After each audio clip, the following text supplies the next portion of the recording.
সন্তান জন্মের 3 দিন পরেই হাসপাতালে মৃত্যু হয় আলিশা বেগমের। দাফনের জন্য লাশ নিয়ে আজিমপুর কবরস্থানে হাজির স্বজনেরা। নিবন্ধনের আনুষ্ঠানিকতা শেষে দেওয়া হয় কবর বরাদ্দ। আমার বোন মারা গেছে, তার বাচ্চা হইছে। বাচ্চা জন্ম দেওয়ার পর বাচ্চার আজকে 3 দিন বয়স, ছোট বাচ্চা। তারপর মারা গেছে। একটু চিকিৎসা হয়তো কোনো চুটির কারণে একটু পেটের ভিতরে আর শরীরে হয়ে গেছে, আপনার ভাইরাসের মতন একটা ছড়াই গেছে, যার কারণে আমার বোনটা মারা গেছে।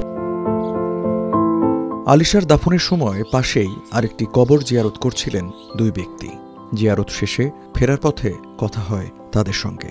জানালেন স্বজনের দাফনে 6,000 টাকা খরচ হলেও পাওয়া যায়নি পছন্দমতো জায়গা, আর কবরের স্থায়িত্ব হতে পারে সর্বোচ্চ 18 মাস।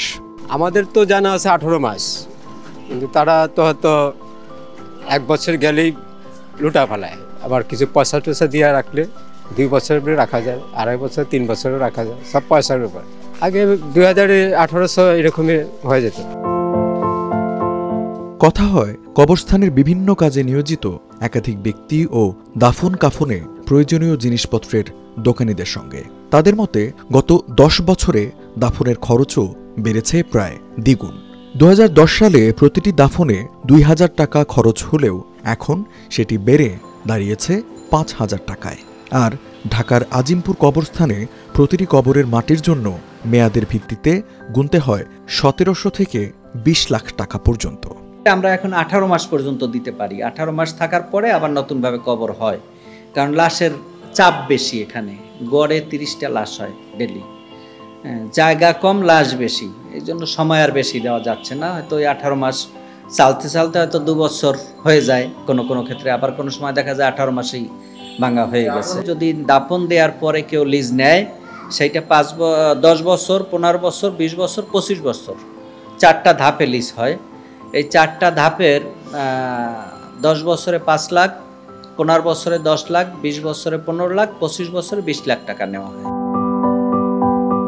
শুনতে অবাক লাগলেও সরেজমিনে মিলল প্রমাণ। 18 মাস পর ভেঙে ফেলা হবে এমন শর্ত দেওয়া কবরের জন্য গুনতে হয় 1692 টাকা, আর 10 বছর মেয়াদী কবরের জন্য 5 লাখ টাকা, 15 বছরের জন্য 10 লাখ, 20 বছরের জন্য 15 লাখ, 25 বছরের জন্য 20 লাখ টাকা দিতে হয় সিটি কর্পোরেশনকে। হাসপাতালে মারা যায় তাহলে হাসপাতালের সার্টিফিকেটের কপি আমরা রাখি, এই 2টা দিয়ে আমরা এন্ট্রি করি। এখানে এন্ট্রি করে এখানে টোটাল আমাদের এখন হলো 1692 টাকা বর্তমান ফি। সরকারি এন্ট্রি ফি 1000 টাকা, আর ওদের বার্থ সার্টিফিকেট ফি হলো 692 টাকা। সিটি কর্পোরেশনের কর্মকর্তারা বলছেন রাজধানীর কবরস্থানগুলোতে জমির সংকট বাড়ছে। এরপরও ঢাকার বাসিন্দাদের প্রায় সবাই মৃত প্রিয়জনকে ঢাকায় কবর দিতে চায়। রাজধানীর বাইরে কবর দেওয়ার প্রবণতা বাড়াতে উচ্চ মূল্য নির্ধারণ করা হয়েছে। ঢাকা দক্ষিণ সিটি কর্পোরেশনের আওতাধীন পরিচালিত আজিমপুর কবরস্থানে সকাল 6টা থেকে রাত 11টা পর্যন্ত লাশ দাফন হয়। বিশেষ ক্ষেত্রে কর্তৃপক্ষের অনুমতি সাপেক্ষে নির্ধারিত সময়ের পরও দাফন করা যেতে পারে। লাশ দাফন বাবদ সিটি কর্পোরেশনের নির্ধারিত রেজিস্ট্রেশন ফি 1,000 টাকা। কবর খনন ও বাঁশ চাটাই সহ বড় কবরের জন্য 692 টাকা, মধ্যম আকারের কবরের জন্য 229 টাকা ও শিশুর কবরের জন্য 150 টাকা পরিশোধ করতে হয়।